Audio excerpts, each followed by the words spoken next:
Tem uma pergunta que parece absurda, mas 2026 deixou ela séria. A prata vai valer mais do que o ouro? Eu não vou responder isso agora. Antes eu vou te mostrar o que o Ibov em topo histórico, o dólar em queda e o S&P em máxima estão dizendo.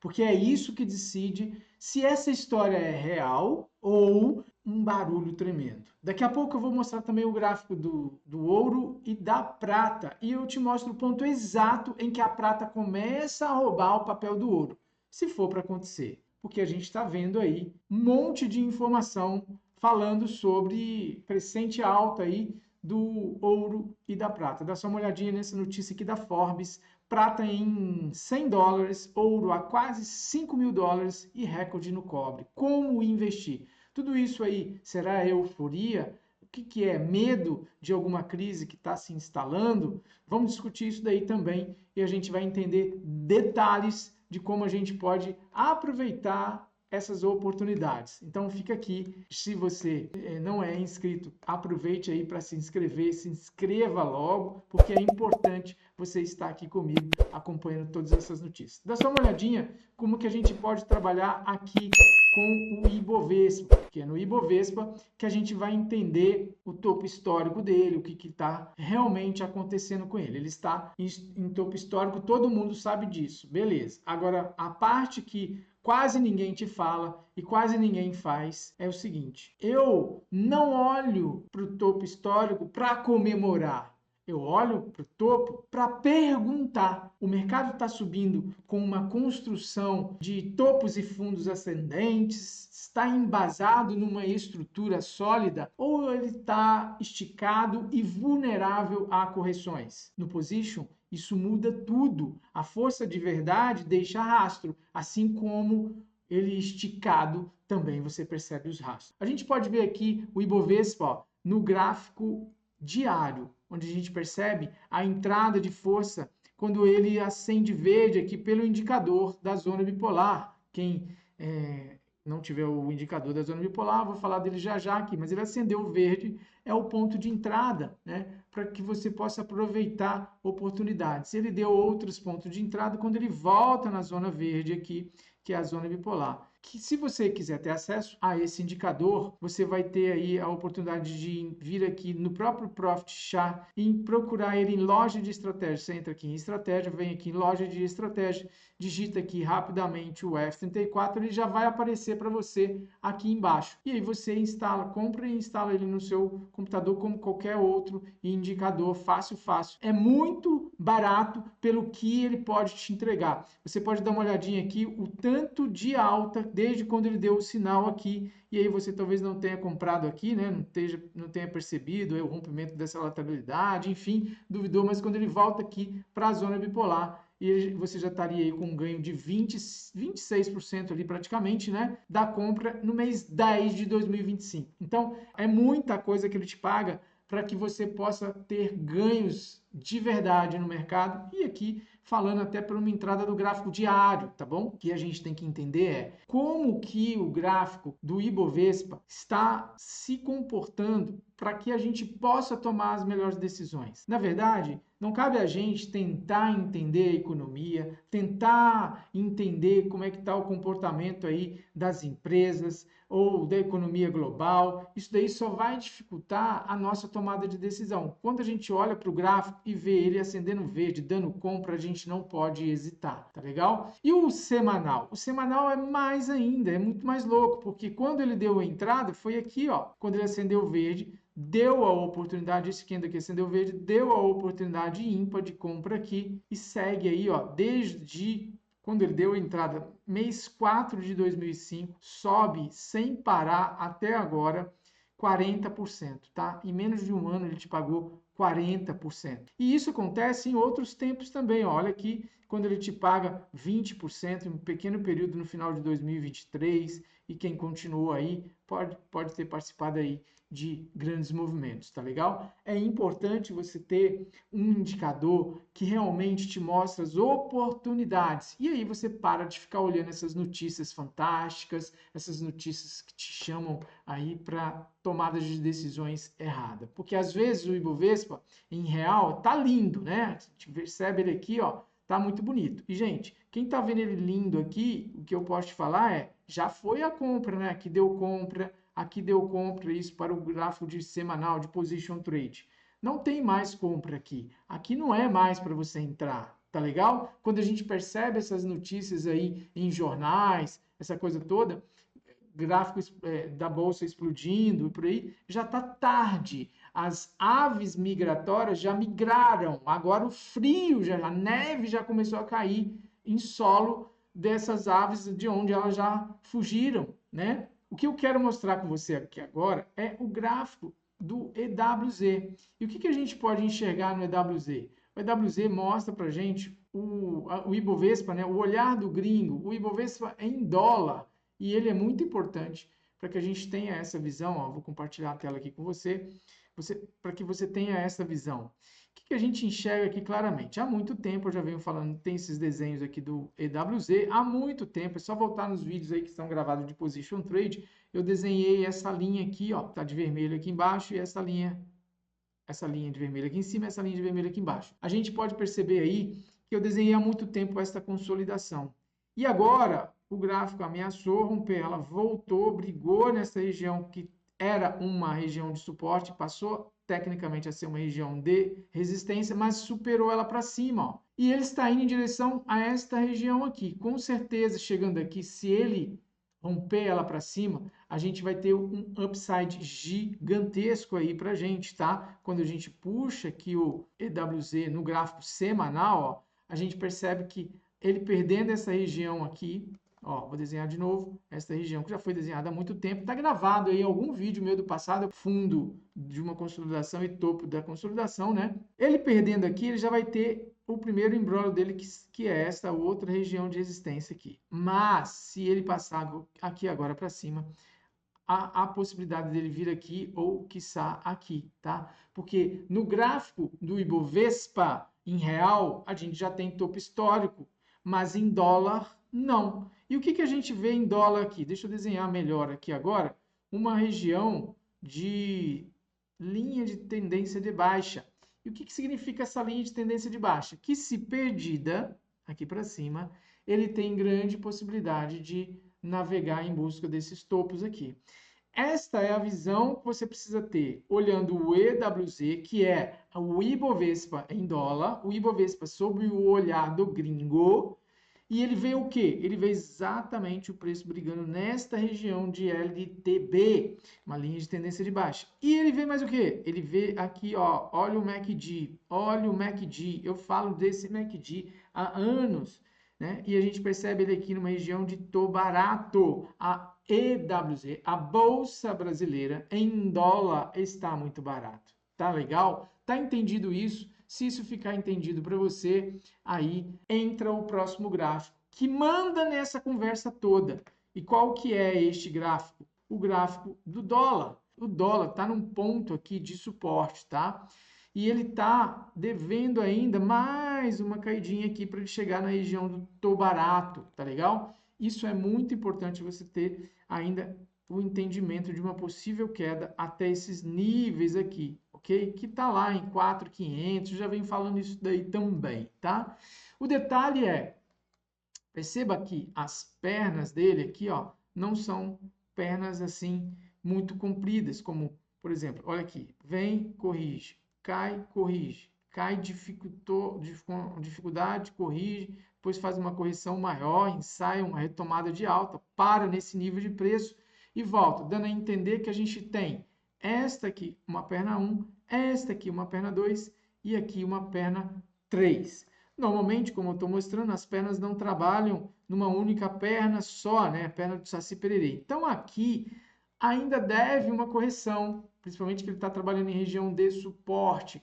Mas ele corrigindo aqui e voltando e rompendo essa região, ele provavelmente, com muita facilidade, vem aqui na casa dos 4.600, 4.500, tá legal? e cumpre aí, ó, essa retomada para ele vir na região do tô barato. Aqui é forte, forte a compra, tá? Há pessoas como eu que já vem acumulando bem pouquinho, sabendo dessa possibilidade aqui de queda, não importa quanto tempo isso vai durar, é acúmulo para o longo prazo, para position trade, 1, 2, 3, 5 anos, tá bom? Então a gente está aqui trabalhando nisso daqui, comprando bem pouquinho todo mês, bem pouquinho, aportando bem pouquinho, tá?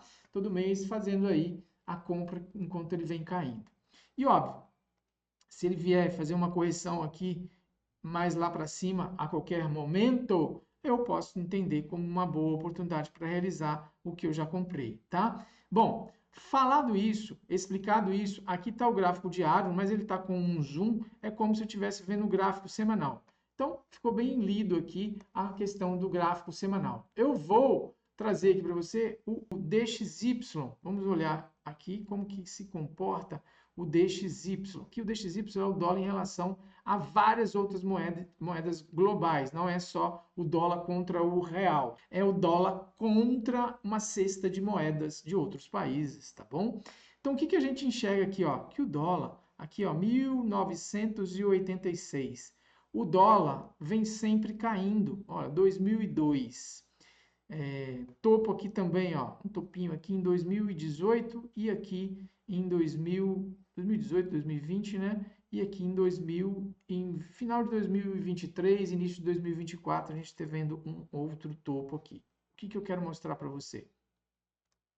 Uma possibilidade aqui, uma possibilidade não, uma visão aqui de que o dólar vem caindo ao longo do tempo. Nós partimos lá de 1986. Então, com 1986 a gente vê um topo e ele não volta mais para lá, tá legal? Por quê? O dólar é uma moeda fiduciária, né? A gente sabe, não é uma moeda, não é mais lastreada em nada, é uma moeda que o governo emite ela ao bel sabor. E isso torna uma desconfiança global, né? E também uma desvalorização. A gente percebe inflação, a gente percebe uma série de coisas econômicas, uma série de comportamentos como a emissão desenfreada de moeda e por aí vai. E a gente percebe tudo isso. Isso vai jogando esse dinheiro, essa moeda, esse papel, sei lá como você quer chamar, sempre para baixo. E quando eu traço aqui agora uma linha de tendência de alta que se iniciou em 2008, por que será em 2008? Essa é a questão e é um dos cernes desse vídeo. O outro cerne eu vou levar lá para o dólar, não, lá para o ouro e para a prata. Aqui é o primeiro ponto que você precisa entender. Em 2008, houve uma injeção muito grande de dinheiro. Então, quando há uma injeção muito grande de dinheiro, a economia se fortalece, né? O dólar se fortaleceu e por aí vai, tá certo? Depois ele tentou se recuperar, chegou, fez um fundo aqui em 2012, aí houve outras intervenções. Aqui em 2020, né, que houve outra injeção de dinheiro no mundo, de dólar distribuído aí de helicóptero, né? Então é importante vocês entenderem que toda essa alta aqui, contrariando esse ciclo de tendência de baixa aqui, ó, você percebe topos e fundos descendentes, essa correção aqui acabou sendo artificial por conta da impressão de dólares. E agora a gente percebe uma tendência aqui, ó, de alta, num canalzinho de alta, numa LTA, numa linha de tendência de alta, que se perdida, joga o dólar aqui para baixo. Isso é o dólar contra o mundo, não é o dólar contra o real. Tá legal? Então esse é um ponto chave desse vídeo. Fica aí que nós vamos falar agora do ouro e da prata também. Toda uma narrativa aqui que eu estou querendo te mostrar para que você possa entender muita coisa e aí você tem que se preparar. É preciso que você entenda isso, né? Não dá para ser diferente, porque o dólar, nesse tom, eu sempre abro o termômetro de risco global, né? Então, é muito importante a gente ter a visão de que no dólar a gente tem que ter uma leitura objetiva. Ele vem numa queda aí, né? Ele vem caindo numa queda grande, que eu já mostrei aqui para vocês, no longuíssimo prazo.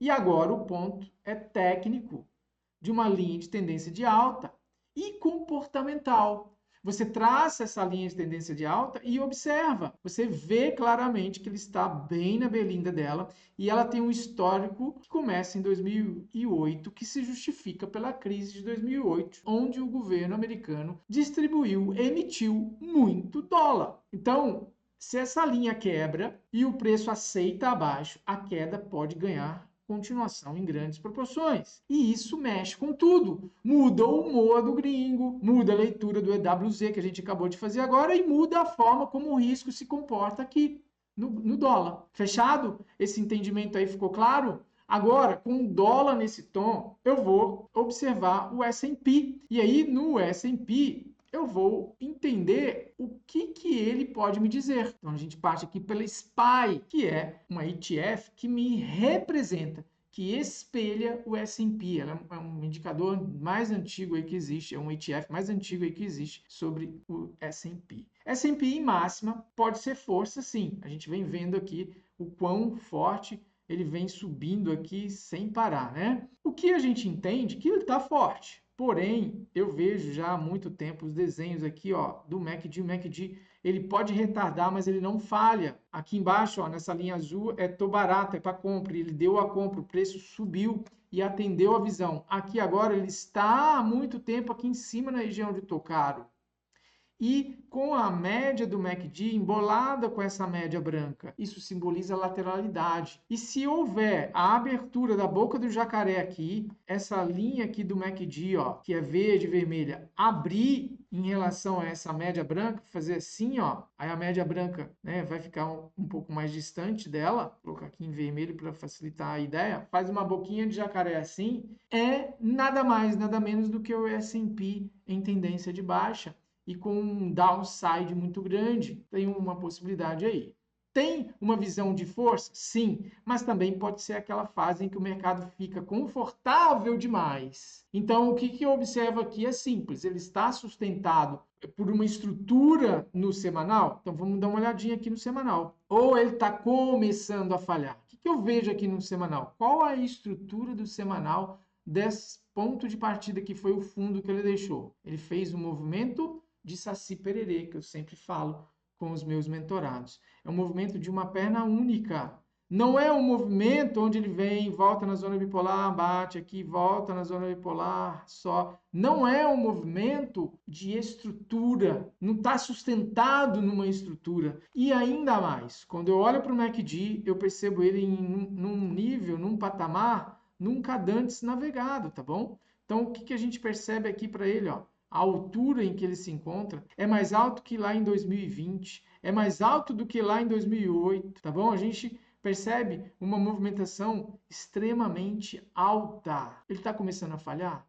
Eu não sei. Porque se o S&P começar a ceder, o resto do mundo para de brincar de risco muito rápido, tá bom? Então, agora eu gosto de trazer a realidade para o vídeo. E como que eu olho essa realidade? Eu vou ver o boi, eu vou ver o milho, porque o boi me ajuda a sentir o Brasil real, o mundo real, através do custo, do consumo, do ciclo. Se isso pressiona, não adianta discurso bonito. O bolso vai sentir, porque é carne, né? Boi, gente, é carne. Então vamos dar uma olhadinha aqui como é que está o BGI FUT. Com o BGI FUT eu consigo ter uma visão do que está acontecendo. Já há algum tempo estou no gráfico diário, venho falando dessa possibilidade de compra que a zona bipolar nos entregou. Se pegar o vídeo da semana passada, você vai ver eu falando de compra aqui e olha lá, 1, 2, 3, 4, 5. Depois da compra aqui dada pelo F34, ele já subiu tudo isso daqui, mostrando uma pujança. Outro detalhe, o MACD está aqui na região de tô barato. Agora ele precisa superar, agora não é mais região para você comprar, porque ele precisa superar esta resistência aqui. Superando essa resistência aqui, vamos ver se ele volta de uma maneira estruturada, ele vai subindo, fazendo seus zigue-zagues, e aí sim perde esta região, que era uma resistência, e vai buscar topos mais altos. E aí a gente está vendo um upside, se isso acontecer essa semana ou na semana que vem, de 17 pontos aí, que é muita coisa para o boi, tá bom? 5%. E assim por diante, de acordo com o que ele vai perdendo as estruturas. Se ele engatar aqui para cima, a gente pode ter uma movimentação muito forte aí para cima. Vamos dar uma olhadinha como é que ele está aqui. BGI FUT no semanal. No semanal, ele veio brigando aqui, subiu muito forte, né? Veio brigando aqui numa espécie de lateralização, virou de venda, mas não está deslanchando. Ele já está voltando.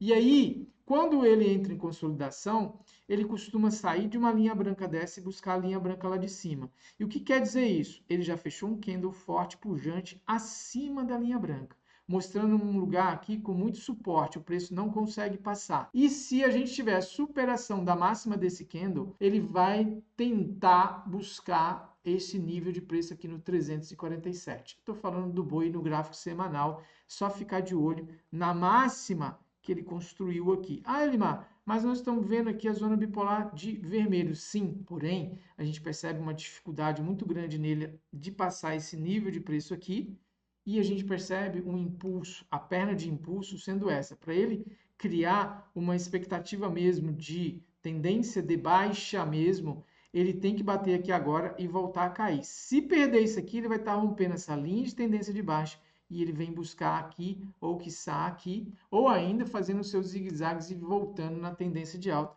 respeitando essa perna 1 aqui, que é a perna de impulsão, essa perna toda aqui, uma perna de correção, e aí ele lança uma perna para lá. Aqui é o ponto ideal, um ponto fácil de entender como candidato a fundo de um grande movimento para o boi. Se isso se consolidar, muita coisa bagunça também, porque o boi subindo, é inflação ainda acontecendo, é consumo alto, e por aí vai.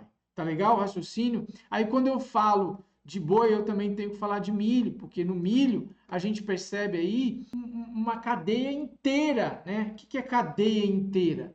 Ração, custo, né? Do milho se produz ração para o boi, custo de um monte de outras coisas, preço, margem. Quando esse mercado mexe, ele mexe com o que está por trás do otimismo. E olha o milho como que a gente enxerga ele. Ele sai de um topo aqui, alto, olhando para cá, mas a gente percebe aqui, ó, uma movimentação de topos mais baixo, com o milho descendo, estou falando do gráfico diário, com o milho descendo de topos aqui, ó, na região de Tocaro, indo em direção à região do Tobarato. Ele está devendo esse ciclo, saindo daqui de cima, ele deve o ciclo de vir aqui para a região de Tubarato, que é a região onde ele costuma inflexionar depois para tocar. Já o milho, então, vem reduzindo os custos, né? Se o milho cai, reduz o custo de ração, reduz o custo lá da engorda do boi, e isso pode ser legal. Porém, todavia, entretanto, olha que perna de Saci Pererê para o milho, desabando de 81 e parando aqui em 68, numa perna só, igual Saci Pererê. Obviamente, bem claramente, ele deve um retorno aqui para cima, tá? Cuidado com as vendas de milho aí, tá legal? E quando eu olho para o milho no gráfico semanal, eu posso entender sim que ele teve uma perna aqui de alta, trabalhou aqui tentando se segurar nas linhas brancas aqui, voltou, bateu na linha branca de cima e agora acionando ela para baixo. O detalhe é que aqui no gráfico semanal, o MACD não cumpriu o ciclo, que é quando ele está aqui em cima, ele vem até aqui embaixo na linha azul, que é onde ele está barato, e quando ele está aqui embaixo no tô barato, ele tende a vir num ciclo até aqui em cima, nessa linha amarela, que é onde ele está caro. Isso não aconteceu ainda, isso pode ser uma grande oportunidade que está se abrindo, enquanto ele não perder este fundo aqui para baixo, aqui é a oportunidade de compra no longo prazo para o milho tentar assumir uma outra posição aí, uma postura de alta, tá? Mas está em queda, sim, está em queda aqui no gráfico semanal, começou agora, derretendo aqui, né, virando os níveis de preço para baixo, e ele vem caindo aqui com uma pressão muito forte. Então, olhando o boi, olhando o milho, agora sim, com esse pano de fundo, topo em bolsa na B3, dólar com possível continuação de queda e risco global esticado. Eu abro os dois gráficos que viraram o assunto do momento, prata e ouro. Quando prata e ouro fazem movimento forte, eu não corro para comprar e nem corro para vender também. Eu pergunto, isso é o quê? Isso é proteção ou é demanda real? Ou é demanda de indústria? Porque são duas histórias diferentes, com o mesmo gráfico subindo. A prata, ela tem sim um potencial significativo de valorização, principalmente por uso em energia, em especial a energia solar. Só que tem um detalhe que muita gente ignora. Quando a prata sobe pelo motivo da indústria, ela fica mais refém da economia, de ciclo, de investimento. Então ela tem muito mais explosão, muito mais volatilidade. Ela torna mais volátil. mais explosiva, para cima quanto para baixo. Então, muito cuidado para você não comprar prata, com pena dela estar subindo, mas para você não comprar aí já tardiamente. Lembra das aves migratórias? Elas migram, né, antes do inverno chegar? E eu vou mostrar isso para vocês aqui neste gráfico aqui da prata. Então, nós vamos buscar ele aqui. Então, a gente pode ver a explosão da prata aqui, ó. E aí eu te pergunto, olha o rastreador, o F34 aqui. Tá vendo que ele tá verde a partir daqui? Quer ver a alta que ele deu desde aqui, do momento da compra que o F34 deu até agora? Nós estamos falando de 176%, em 154 barras. Isso daí mostra que daqui de fevereiro de 2023, ele subiu quase 200%, tá certo? A prata, estou falando da prata, Shao USD. Então, a gente percebe aqui que a zona bipolar acendeu verde e foi quando as aves migratórias começaram a migrar, perceberam essa zona lateral sendo perdida e aí nasceu essa tendência fortíssima. Te pergunto, com um gráfico mostrando toda essa alta, mais de 200% de alta, vale a pena comprar aqui ou vale a pena esperar correções? Se você quiser comprar aí, você não pode sair com stop aqui embaixo, né? E aí nós estamos falando de um stop, se você comprou aqui, você sai com um stop aqui embaixo de 37%, 40%. Quer dizer ainda que ele está em tendência de alta. Se ele vir aqui para baixo, não quer dizer que ele está em tendência de baixo. Se ele vem aqui para baixo, ele precisa voltar para um teste desse topo e marcar um topo mais baixo do que ele, com perda desse fundo que ele deixou aqui para baixo. Aí sim, você vai poder pensar em sair da operação, porque ele fez pivô de baixa, estrutura para venda e por aí vai. Por enquanto, comprar aqui é um risco muito grande de uma correção aí de 40% até 50%. Então, está subindo sim, pode se tornar explosivo, pode chegar até a valer mais do que o ouro. A gente viu no início desse vídeo eu mostrando a prata em $100 e o ouro em $5.000. A prata está muito distante, né, de 100 para 5.000, mas ela é muito explosiva, porque não é só como metal precioso, não é só como reserva de valor que a prata está sendo olhada. Não, esse daí, o ouro ainda é muito mais bem visto, porque é menos quantidade, né? É mais raro de se encontrar o ouro. É também como produto de indústria, para se operar aí o mercado de energia. Então, muito cuidado com isso. Ele é muito explosivo, sim, mas eu creio que já esteja tarde. Dá para comprar, você pode até surfar alguma coisinha, mas com muito cuidado, tá legal? Olha só, olha a distância que ele está aqui da zona bipolar. Vamos dar um zoom aqui para você enxergar um pouco melhor. O indicador está aqui de verdinho, ele está longe, está super lá em cima e dificilmente vem esbarrando nele. Olha só, uma super trend aqui, só bate na linha branca de cima e vai embora. Cuidado aí. E o ouro, né? Vamos ver aí como se comporta o ouro. Aliás, isso aqui que eu acabei de olhar foi o ouro, tá, gente? Vamos olhar a prata. A prata não é Shao, não, é SHGUSD. Eu olhei errado. Toda a análise que eu fiz aqui foi do ouro, ok? 200%. Isso aqui, SHGUSD. Essa daqui é a mesma coisa, porque ambos estão aí com uma alta muito grande. Esse daqui sim é a prata, tá? Este é o gráfico da prata, mas não muda muito. O gráfico F34 aqui deu o sinal verde aqui, deu oportunidade de compra aqui, deu compra aqui, deu mais compra aqui, deu uma baita compra aqui, jogando todo mundo contra, ó, e aí não deu mais compra, foi embora. As aves migratórias migrando, saindo do território que vai ficar congelado, que vai cair neve. Então nós estamos falando aqui na prata, eu tinha falado cento e poucos de lá, na prata, quando ele deu o sinal pela zona bipolar que acendeu de verde, nós estamos falando na prata de 313. Olha como ela é muito mais explosiva que o ouro, né? Ela já rendeu aí 313, mas o cenário é exatamente o mesmo, né? A gente está vendo ela aqui distante, a análise é muito parecida, os gráficos estão muito parecidos, distante da zona bipolar, tá bom? Valeu a análise ali que eu fiz, olhei no gráfico errado, mas está aqui o gráfico da prata, tá bom? Tá explicado aí, tá detectado o erro imediato. O que eu quero dizer é que o ouro é outra conversa, né? Quando a gente está falando do ouro, aí a gente está vendo uma raridade, ele é aceito globalmente. Então, é muito importante a gente ter a visão de que o ouro, ele historicamente é o ativo que bancos centrais, a China está comprando muito e outros países, o próprio Brasil, a Rússia, tem muitas compras de ouro sendo realizadas por vários países aí. E eles usam quando o mundo fica politicamente e economicamente mais barulhento. Ele não depende da indústria para ser desejado, como a prata. Ele depende de uma coisa, confiança. Agora eu respondo do jeito certo a pergunta desse vídeo. A prata pode sim, em alguns ciclos, subir mais em percentual do que o ouro, como que eu acabei de mostrar. O ouro subiu quase 200 e a prata já passou de 300% de alta. Mas valer mais como reserva de valor para famílias e países, aí é um pouco diferente, porque por mais que a prata seja importante, o ouro ainda é o ativo que ganha quando o mundo quer proteção, pela raridade do metal e pelo seu papel histórico, né, de muitos anos aí, significando reserva de valor, tá?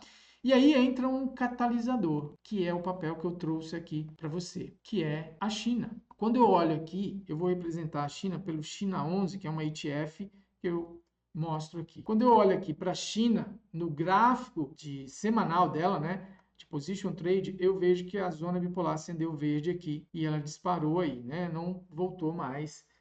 Sempre em alta. Venho mostrando isso há algum tempo, também falando dessa situação aqui da China numa região de suporte aqui, e logo quando ela virou de alta, ela só vai para cima. Eu já comentei China, já comentei Baba, que é uma empresa lá, enfim, tá tudo gravado aí no canal. Se a China melhorar, você pode ter um ambiente mais construtivo para o risco e para a demanda industrial, que é a conversa lá da prata que eu expliquei. Então, aparentemente, a China é o único que está de cabeça para baixo. Se você olha o Brasil, se você olha os Estados Unidos através do S&P e da B3, você percebe eles em topos históricos. Exceto o Brasil, que tem o EWZ, em dólar é diferente, mas aí o Brasil é sempre diferente, né, gente? Mas se você olhar só o S&P, você vê ele em topo histórico. E com toda aquela narrativa que eu já expliquei aqui nesse vídeo. Aqui eu vejo a China saindo de baixa, com potenciais de alta. Se a China piorar e o ouro continuar firme, aí o mercado está priorizando proteção mesmo. Se a China continuar lá, sair do imbróglio, que ela também está com imbróglio de dívida, de um monte de coisa lá, se ela conseguir sair disso, o mundo pode dar uma guinada. E aí? O que a gente vai entender de oportunidade? Aqui a gente ainda pode aproveitar alguma compra de China, que ela está aqui no último furo aqui de zona bipolar, né? Eu gosto de comprar mais para baixo, mas ela está dentro da zona bipolar ainda. E daqui representa ainda uns 50% de upside, mas você tem também uns 50% de stop. Tá 1 para 1 aí. Não é o melhor momento. O melhor momento foi quando acendeu zona bipolar de verde aqui. Tá legal? Entendido isso, o que a gente vai fazer? Olhar para as criptomoedas, porque elas são um termômetro.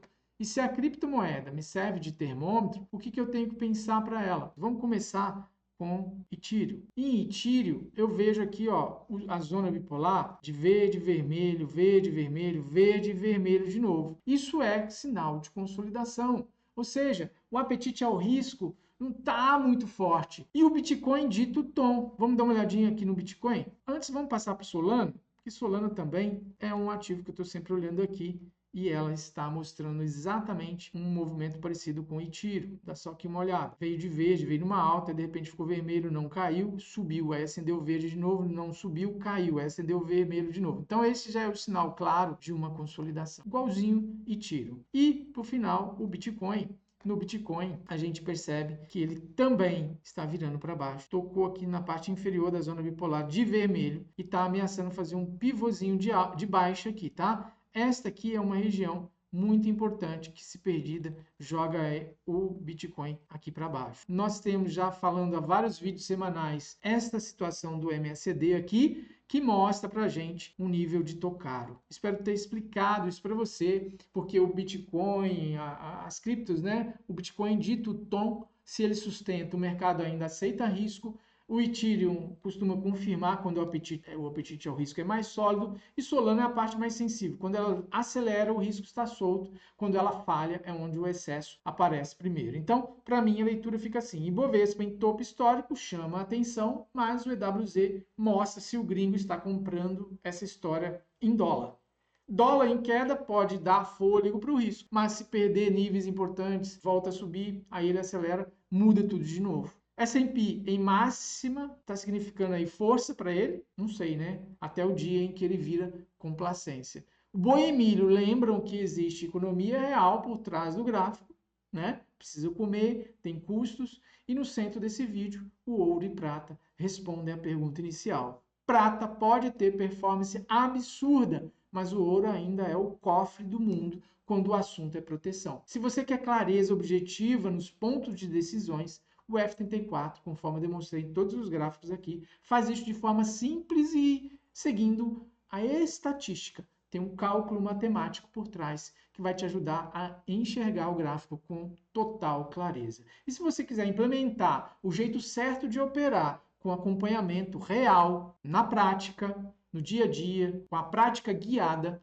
tem um link aqui embaixo para sua aplicação na mentoria MTF. Eu vou finalizando esse vídeo, deixando um grande abraço para você e espero que eu tenha causado algum insight aí para você e melhorado a sua forma de fazer os seus trades e tomar suas decisões. Fique com Deus, até o nosso próximo vídeo.